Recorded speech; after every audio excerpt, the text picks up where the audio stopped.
Les grenouilles sont des animaux de compagnie très populaires. Est-ce que je porte la même chemise que la semaine dernière? Attendez. D'accord, c'est mieux. Les grenouilles sont parmi les animaux de compagnie les plus populaires que vous puissiez avoir. Aujourd'hui, nous allons passer en revue les 5 meilleures grenouilles, comme animaux de compagnie.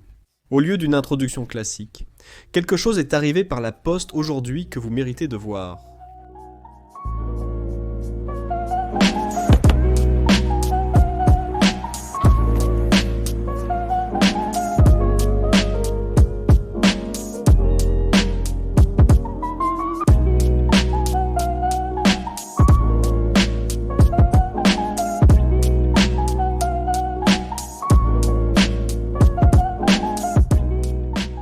C'est presque aussi brillant que ma tête, et je voulais vous remercier.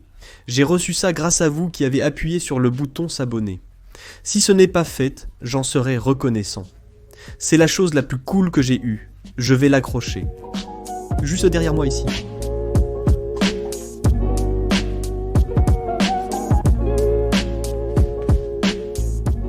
On arrangera ça au prochain épisode. Je ne comptais pas l'accrocher là. Il y avait juste un clou. Bon, parlons des 5 grenouilles. Je ne fais pas souvent de contenu sur les amphibiens car les gens ne le regardent pas.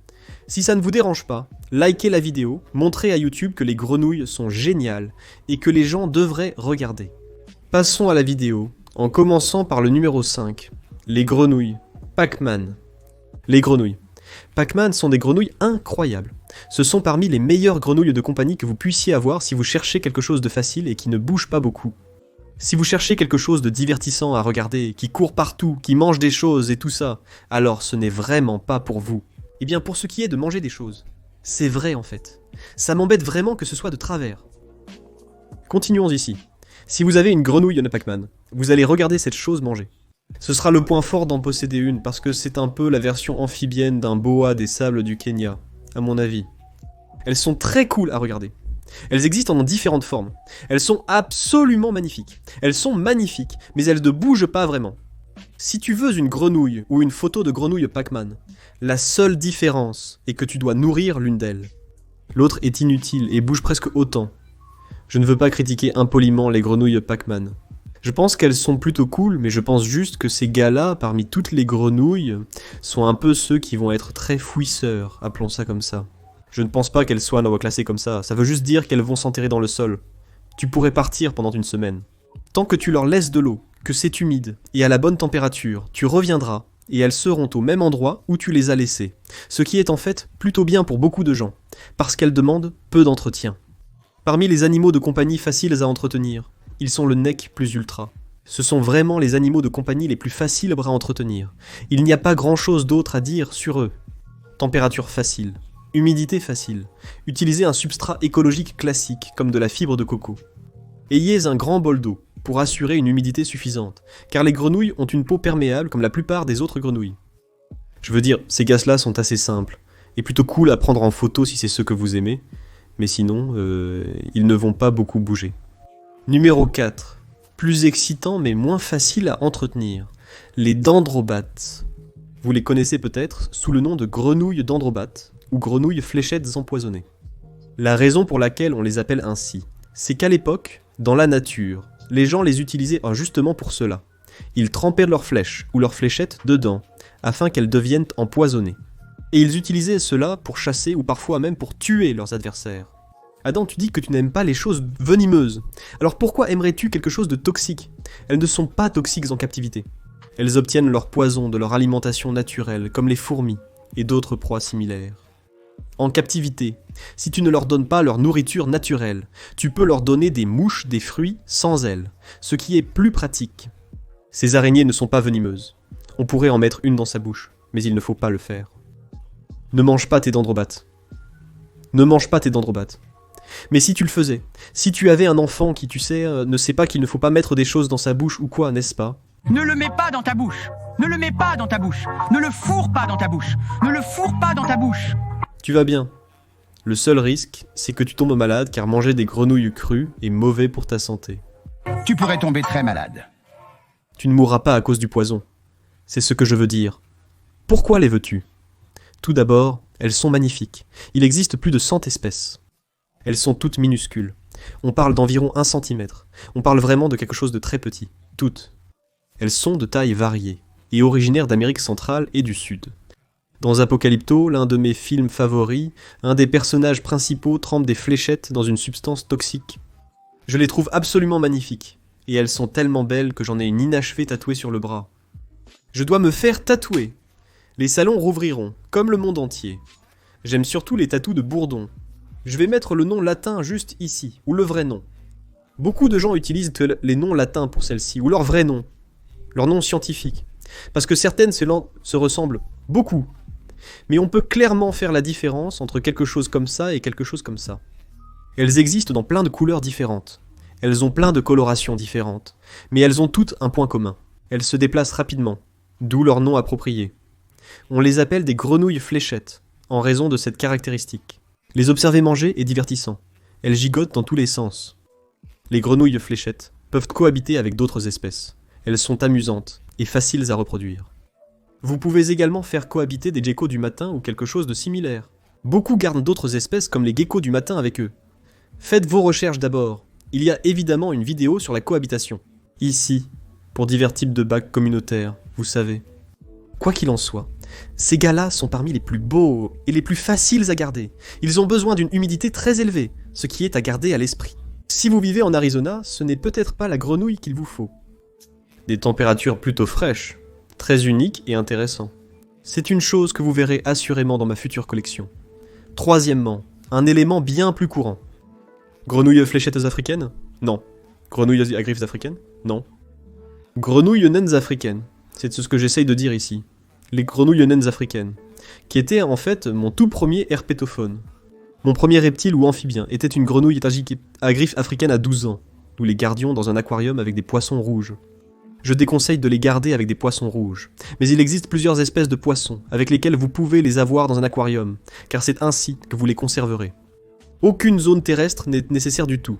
Ce sont des grenouilles entièrement aquatiques à 100%, et elles restent vraiment petites. Elles sont non seulement minuscules, mais aussi très simples à nourrir. Vous les nourrissez avec des flocons, comme pour les poissons, ou avec des artémias, des crevettes de vase ou d'autres aliments similaires. C'est le type d'aliments qu'elles mangeront. C'est donc très économique et facile pour les nourrir. Et comme elles sont si petites et qu'elles ne sont absolument pas prédatrices, elles ne vont certainement pas faire de mal à quoi que ce soit autour d'elles. Si vous décidez de les faire cohabiter entre elles, ou avec des poissons, la seule chose dont vous devrez vous soucier, c'est qu'elles sont très lentes. Les poules pourraient donc avoir du mal à accéder à la nourriture. C'est en quelque sorte le seul problème lorsqu'on les fait cohabiter avec d'autres poissons plus petits. Mais elles sont très résistantes, donc vous n'avez jamais à vous inquiéter de rater un changement d'eau, et de les retrouver toutes mortes d'un coup. Pas besoin de s'inquiéter pour ça. Évidemment, prenez soin de vos paramètres d'eau, je ne dis pas d'être paresseux, je dis juste que ce n'est pas un travail à plein temps de les garder, contrairement à d'autres types de grenouilles et d'amphibiens. Donc, ces animaux sont assez faciles, ils font de très bons animaux de compagnie. Ils ne sont pas très colorés, mais ils sont amusants à observer, à mon avis. Un petit aquarium peut suffire pour ces grenouilles, mais les inclure avec d'autres poissons dans un grand bac apporterait vraiment un plus. C'est pourquoi elles sont sur la liste. Elles sont très amusantes et faciles à garder. Numéro 2, est quelque chose que je vous garantis que vous ne vous attendiez pas, les crapauds à couteau. Laissez-moi deviner.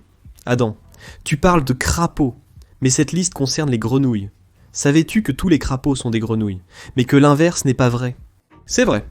Les crapauds sont des grenouilles, donc ils ont leur place sur la liste. Et je vais parler des crapauds fouisseurs américains, parce que ce sont ceux qui sont les plus courants, même au Royaume-Uni.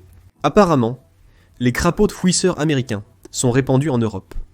On les appelle des crapauds fouisseurs, en raison de ces petites excroissances, ces petits machins, qui est d'ailleurs le terme scientifique très médical. Ils ont ces tengialis sur leurs pattes, et ils sont faits de kératine. C'est d'ailleurs ce dont sont faits vos ongles. Et ils utilisent ces excroissances pour s'enfoncer dans la terre, c'est là qu'ils restent. Maintenant, je suppose que j'aurais pu parler de ceci juste après les grenouilles de Pac-Man, parce que je pense qu'ils sont... D'abord, il y a plusieurs espèces différentes. Il existe 7 formes de grenouilles. Bien que moins belles que les grenouilles Pac-Man, elles ont un aspect plus unique, notamment leurs yeux qui semblent fous. Mais ceux-là, selon l'espèce, vont être souvent enfouis dans le sol. Moi, j'en ai 2. Je pense que ce sont des crapauds geoffouets de pied de l'Est, mais je n'en suis pas certain à 100%. Je les ai achetés comme tels. Si vous êtes expert, n'hésitez pas à me corriger. Mais ceux-là, je les trouve la plupart du temps enfouis, et ils ne demandent vraiment pas beaucoup d'entretien.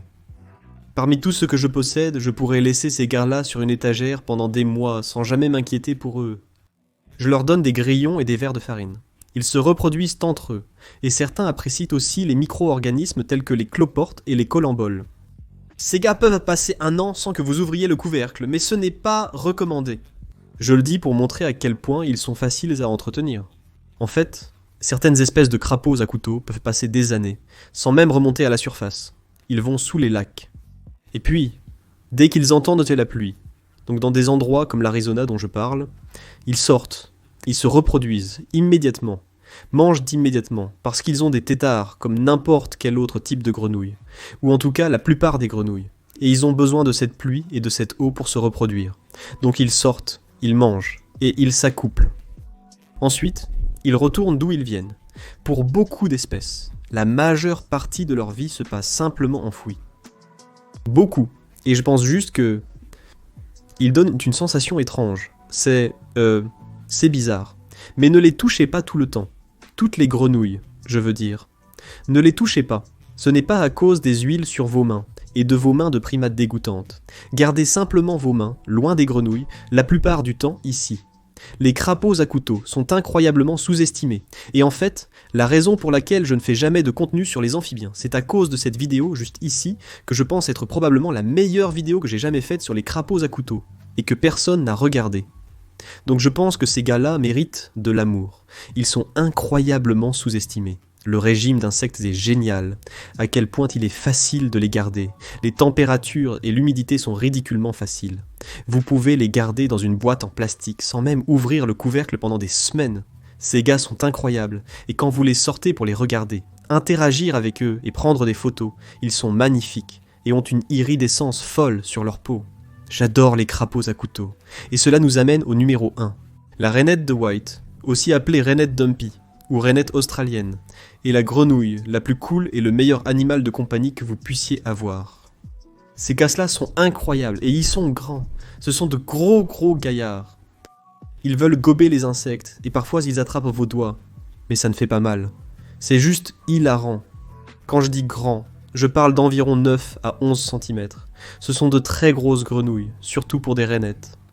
Les rainettes blanches présentent plusieurs aspects intéressants. Premièrement, lors de leur chasse nocturne, elles se teintent légèrement de violet, changeant ainsi de couleur. Elles passent d'une couleur verte, bleue, grise, à une sorte de couleur violacée. C'est pourquoi ma grenouille s'appelle Mook, comme le Pokémon Mook. De plus, leur peau diffère grandement de celle de la majorité des autres espèces de grenouilles arboricoles, dans le sens où elles n'absorbent pas les choses aussi bien ou aussi facilement, parce qu'elles viennent d'un environnement un peu plus sec. Elles ont besoin d'un environnement humide, mais pas avec votre dragon barbu. Je sais, Diamant, tu manges de la boue, et tu es grand et effrayant. Je comprends, mais tu n'auras pas à t'inquiéter d'une humidité à 100%. 90% d'humidité était nécessaire. Si tu veux les manipuler pour une photo ou nettoyer le terrarium, ne t'inquiète pas des traces de liquide vaisselle sur tes mains, même si tu devrais bien les rincer pour éviter qu'elles n'absorbent le produit et meurent. Je ne voulais même pas faire ce jeu de mots, c'est tellement idiot. Crocs, les grenouilles coas. J'aime bien ces petites bêtes, elles sont sympas. Ce n'est pas difficile d'en trouver. J'ai une rainette verte d'Amérique, et je ne l'ai même pas mise sur la liste, parce que pour moi, elles ne sont pas aussi cool que les autres. Contrairement à la rainette dumpy, qui est généralement visible dès qu'on entre dans la pièce sans vraiment se cacher. La mienne reste assise dans une sorte de feuille. Je suis vraiment doué avec les mots. Un porte-gobelet en forme de feuille. C'est collé à la vitre, c'est très facile à voir. Et tu peux les faire cohabiter avec d'autres rainettes. Évidemment, faites vos recherches sur la façon de procéder. Ne vous contentez pas de lancer des grenouilles en espérant que cela règle le problème. Renseignez-vous bien au préalable. Mais globalement, je pense que ce sont les 5 plus cools de tous les reptiles que vous pouvez... Reptiles, oh là là, de toutes les grenouilles, qui sont des amphibiens d'ailleurs, que vous pourriez posséder, ce sont mes préférés. Je pense que vous avez oublié quelque chose. C'était la liste la plus difficile du monde à réduire. Vous avez oublié les rainettes aux yeux rouges. Les rainettes à tigré. Les rainettes à pattes tigrées. Il y a tellement de rainettes, comme les rainettes mousseuses. Il y en a tellement, c'était vraiment difficile. Mais dites-moi dans les commentaires lesquelles vous auriez mises, ou celles que vous n'auriez pas mises. Sur la liste, et comme toujours, merci de mettre un like, merci de vous abonner, ça ne vous coûte rien. Et ça aide énormément la chaîne. Et si vous voulez devenir un soutien sur Patreon, je vous remercie. Vous êtes super. Vous êtes incroyable avec vos réductions sur les produits dérivés. Cette vidéo est en avance et contient des infos supplémentaires sur l'histoire de la grenouille Pac-Man qu'on a tenté de sauver. Pour en savoir plus, consultez les autres vidéos. Allez sur Patreon pour seulement 1 $ par mois. Et vous aurez votre nom affiché sur mon visage pendant le générique. Et... c'est tout. Aimez et abonnez-vous, car on poste 2 vidéos par semaine. On se voit jeudi